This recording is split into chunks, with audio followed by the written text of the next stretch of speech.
افسوس کے ساتھ کہنا پڑتا ہے کہ اتنی بڑی آئینی ذمہ داری اس بندوں کو دی گئی ہے جنہوں نے پہلی مرتبہ آرٹیکل 62 کو امپوز کیا ہے۔ جناب اسپیکر، ہمارے جو ایمنے تھے یہ بڑا اہم ہے۔ عمر ایوب خان صاحب، رائے حسن نواز صاحب، حامد رضا صاحب، زرتاج گل صاحبہ، رائے حیدر صاحب، عبد اللطیف صاحب، یہ ورا احمد چٹا صاحب، یہ سارے ڈسکوالیفائی ہو گئے۔ الیکشن کمیشن نے overnight disqualification notice issue کی۔ ان کے ریزن کیا ہے؟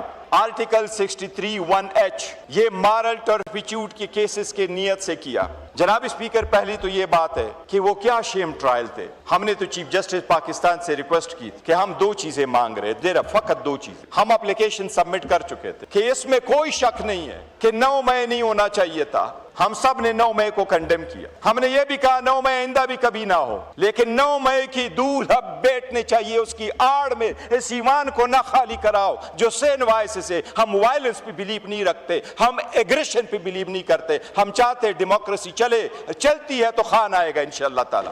ہم نے چیف جسٹس سے یہ ریکویسٹ کی کہ آرٹیکل 10A کی فیئر ٹرائل ہمیں دے اور یہ فیئر اینڈ فری انویسٹیگیشن ہو۔ جو لوگ انوالو ہے کسی بھی جرم میں ان کو سزائیں دے، جو انوالو نہیں ہے ان کو بری کر دے۔ جناب اسپیکر، یہ ضابطۂ فوجداری کا سیکشن 185 ہے اور وہ یہی ہے۔ یہ اپلیکیشن ہم نے 2023 میں دی تھی، وہ پٹیشن لطیف کوسہ صاحب نے فائل کر دی، ہمیں اس میں سٹے ملا تھا اور ہمارا یہ کہنا تھا کہ جس انسان کے خلاف ایک ہی قسم کے چارجز ہو اور وہ مختلف عیار کا حصہ ہو اور پاکستان کے مختلف کونے میں ہوں، ان میں سارے ٹرائل سٹے ہو جاتے ہیں۔ ایک ٹرائل چلتا ہے، اس میں اگر وہ ایکویٹ ہو جاتا ہے اس کا فیصلہ سب پہ لاگو ہے، اگر وہ کنوکٹ ہو جاتا ہے وہ فیصلہ سب پہ لاگو ہے۔ یہ سیٹل قانون ہے، لا منسٹر یہ ایڈمٹ کریں گے۔ جناب اسپیکر، پہلے تو اس پہ فیصلہ نہیں ہوا، لیکن اس کے باوجود ہمارے جو پارلیمنٹیرین ہیں ان پہ صرف اور صرف کنسپیریسی کا چارج لگا تھا اور ان پہ وہ